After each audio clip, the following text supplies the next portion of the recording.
really confident on it as well. It has its merits this game. I think it's pretty good in lane against the Viper. I think it's good against Drow in the game, somewhat at least, having that guaranteed physical dodge, except it obviously doesn't work against marksmanship, procs, and volley. But, you know, it works against the rest. Yeah, I think this game will be way more interesting than the last one. I'll say that first off, because I don't think any team can put as dominant lanes and win the early game as hard as previously. So we're going to get some nice mid-game team fights, I think. Yeah, we'll see what the lane setup's going to be this time round. boooooooooooring last time was obviously involved in that aggressive try lane. For this one, it's maybe likely that he's left on his own, and the focus from Liquid is just to keep their Drow safe in that laning stage. Up top, a bit of a poke from Tiger. They're going to turn and blast back onto him. And with the Scorched Earth, they will look to run Tiger down. Tiger, I don't know if he cannot escape. This uphill miss will be there, but the damage from the Scorched Earth does finally tick him down. That might even be a little bit of a blessing that he missed that shot, so Doom could get the first blood. I think they'd rather have that gold on him to start off. Get maybe some fast phase boots or whatever he feels like in this lane. Obviously the armor of even a chainmail is really good this game to have in the laning stage. And we can see now after this sort of aggressive trio has been revealed by Alliance, Liquid, they do respond. They're going to send miCKe down to the bottom, and they'll allow boooooooooooring to sort of be there up top to allow miCKe to have this safer space to farm on the bottom half of the map. Yeah, and they're going to TP swap, so Doom will go bottom, Slark TP top. Now you've locked your cores in a lane each, and now you get to choose where you place your supports. They obviously still have their TPs ready. Doom has the buckler, and I'm assuming, was that what he's done? His golem probably was. So yeah, got the buckler to start from that first blood gold, and probably going to get a chainmail next to standing as that Drow in lane. So this mid lane, we'll see how well LIMMP is able to play against qojqva. As you said, what you feel the Wind Ranger, like having the Wind Run and the nuke potential from the power shot is enough to skillfully outplay the Viper and not be in a position where Viper's going to be able to kill you. I think the matchup especially gets Wind Ranger favored on level 6 with a javelin, as Viper has to choose between TPing out or standing and fighting back, but the fighting back part doesn't really work unless you have a stun coming in to keep LIMMP in place. Another thing about this is a lot of the reason Viper has got a lot of popularity lately is its ability to win lanes by maxing poison attack as well as bypassing nether toxin rather, but in this lane that doesn't really work, so you kind of might have to go for the nether toxin build this time around. I will say, again, obviously they've moved miCKe back up to the top, and boooooooooooring's now the one to be left alone bottom. We'll see where the Doom wants to head in response for that as he goes towards the jungle, probably just looking for the creeps to find, and he will find the one that he wanted. Yay, ice armor. He has the armor. So the NicoBaby's actually going to get the kill onto Tiger.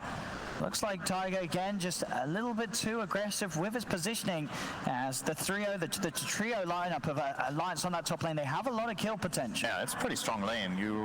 Slark has a little bit of weakness in lane against physical attacks, but you give him that frost shield. You have Wyvern doing tons of that magic damage with 2 spells, and Slark can stay on top of targets with the million slows that they have, and every time he gets a kill, it's that extra agility.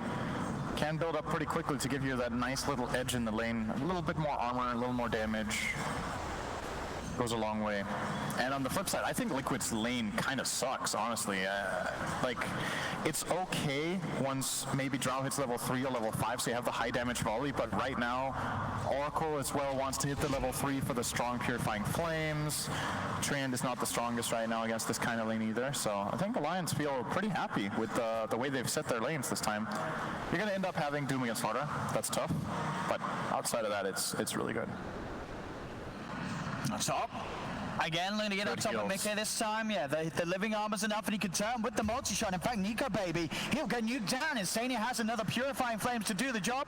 They'll try and chase down Fado a little bit too. miCKe has to be careful still. The Splinter Blast pushing him back, the damage.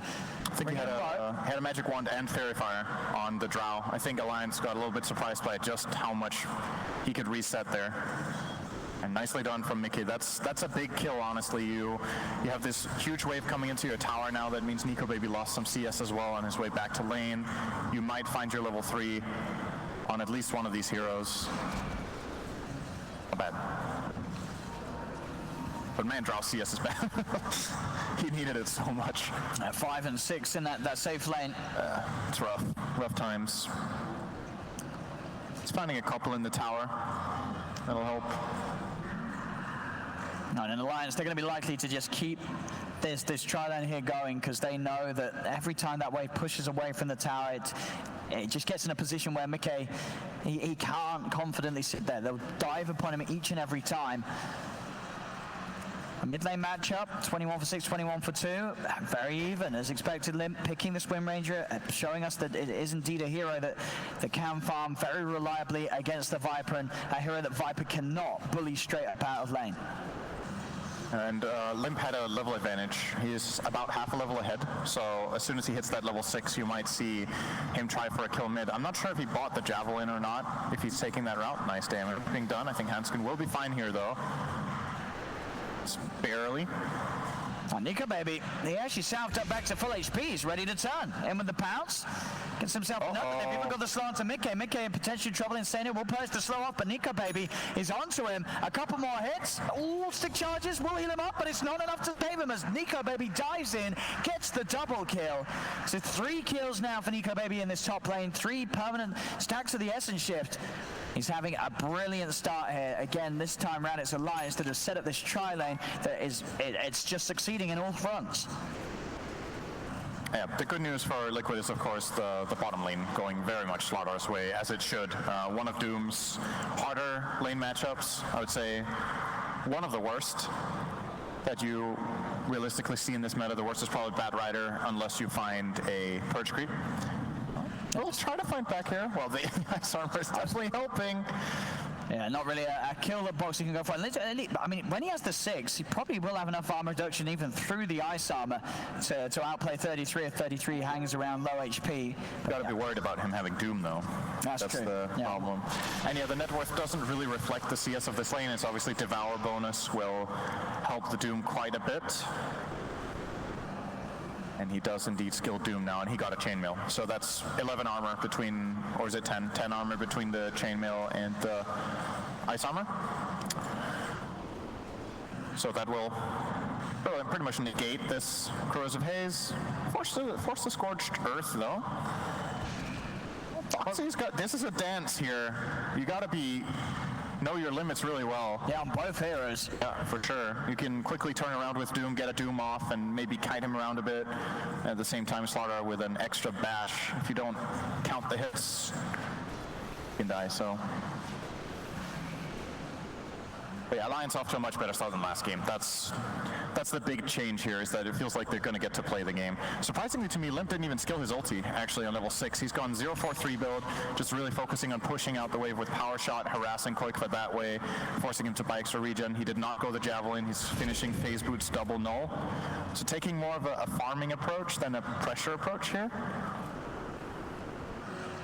It's all right. I mean, maybe feels that, yeah, just sort of building. If he went for the Javelin Rush and goes for those sort of dives, TP reactions are likely to be in from Liquid, whether it be Treant offering up living armor or Insania coming over to quickly turn around the play.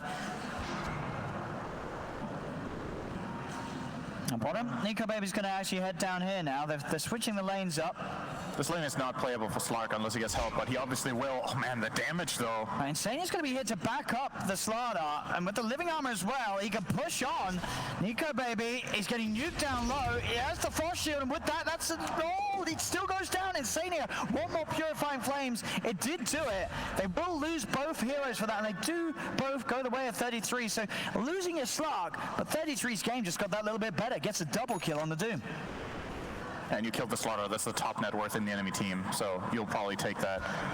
Now what is happening though is that the space is opening up a little bit for the Drow Ranger. She's starting to have a little more room to grow now, with a little more space to grow, with the Slark leaving this lane and Doom also staying bottom for this past minute. Mickey is now going to get his level 5. That'll make the volley that bit stronger unless he chooses to skill Gust. At this point, wouldn't mind seeing a value point in that. There's a lot of, in-your-face stuff, both Doom and Slark and Windranger gusting these heroes away can be very useful. Sometimes you see Drows go 2-0-4 and they die twice and you're like, man, that 1 point would have just changed everything in my game. So see if he does choose to go for that or not. And you know, for Limp, is it important to sort of see him make those moves? I mean, where's sort of the easy kill potential for Limp to go? Is it that top lane? I think he has friends in both lanes, really, to play with. He doesn't have to go to either lane specifically. It's more about what's the bigger objective. Like, if you go top, are you planning to do some tower damage? He has Focus Fire now. A play I would like to see him do is actually, oh, there you go, doing some damage. Hanska will be fine, though. I'd like to see him play more aggressive in this mid lane. Just push the wave out and Focus Fire the tower. Force qojqva to come in lane so that he doesn't find that jungle farm on the Viper. But for now, they have chosen to put the Slark there instead to try to min-max. If that's what they're doing, I would like to see Limp make a move top. So then you can Focus Fire that tower. There's going to be 10-minute siege creeps. You could make this play around, get the top outpost and Bounty Rune into a siege creep push. I think that would be really nice timing for them. He's going to start moving up here now. Icing on the cake would be to bring Fatsa for the play and give him the tome. Then he's going to be level 6 and you have chain.